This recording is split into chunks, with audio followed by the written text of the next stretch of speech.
नमस्कार विद्यार्थी मित्रांनो, आपले स्वागत आहे आपल्या यूट्यूब चॅनल महाराष्ट्र एक्झाम प्रिपरेशनमध्ये।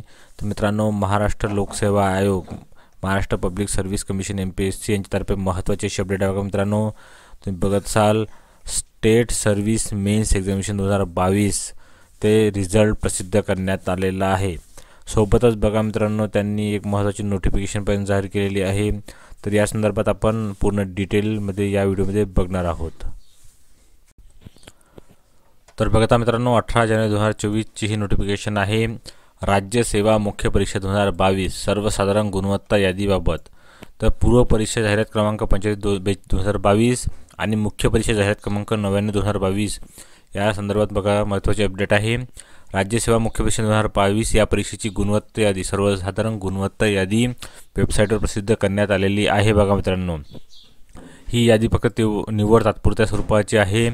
अर्जामधील विविध दाव्यांच्या अनुषंगाने अंतिम निकालापूर्वी प्रमाणपत्रे कागदपत्र पडताळणी करताना काही उमेदवारांच्या दाव्यामध्ये बदल होऊ शकतो व पर्यायाने उमेदवारांचा गुणवत्ता क्रम बदलू शकतो। उमेदवार अपात्र ठरू शकतो। डॉक्युमेंट व्हेरिफिकेशन केले जाणार आहे। बघा मित्रांनो, यानंतर फक्त सध्या सर्वसाधारण गुणवत्ता यादी प्रसिद्ध करण्यात आलेली आहे।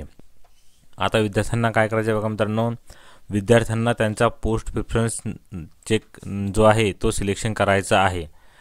ज्या त्यांनी विद्यार्थ्यांनी अर्ज केले होते असे वेगवेगळे असतात बघा मित्रांनो, सवर्ग 23 सवर्ग असतात। त्यामधले विद्यार्थ्यांना त्यांचा पसंतीक्रम निवडायचा आहे। म्हणजे त्यांना फर्स्ट प्रेफरन्स कोणाला द्यायचा आहे, जसा फर्स्ट प्रेफरन्स त्यांना डेप्युटी कलेक्टरला द्यायचा आहे की पोलीसला द्यायचा आहे किंवा तहसीलदाराला द्यायचा आहे, हे त्यांना सिलेक्ट करायचे असते।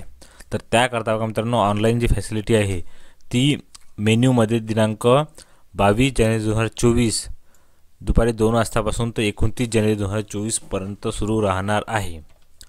विद्यार्थ्यांना वेब लिंक आहे, त्यामध्ये 1 ते 23 ऑप्शन दिले जाईल। त्यामधला पसंतीक्रम निवडायचा आहे आणि जर त्यांना तो जॉब नसायला हवे, तो पद पाहिजे नसेल तर त्याकरता नो प्रेफरन्स विकल्प निवडणे अनिवार्य आहे।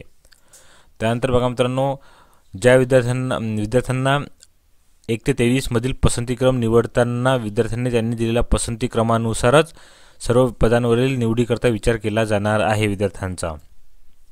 त्यानंतर बघा मित्रांनो, 23 वर्गापैकी ज्या पदावरील निवडीसाठी विद्यार्थ्यांनी इच्छुक आहेत फक्त त्याच पदाकरता पसंतीक्रम सादर करावे। जर कोणते पद पाहिजे नसेल तर त्या विद्यार्थ्यांनी नो प्रेफरन्स हा विकल्प निवडावा। त्यानंतर पसंतीक्रम सादर केल्यानंतर विद्यार्थी तो डाउनलोड PDF करून स्वतःसाठी सेव्ह करून ठेवू शकतात।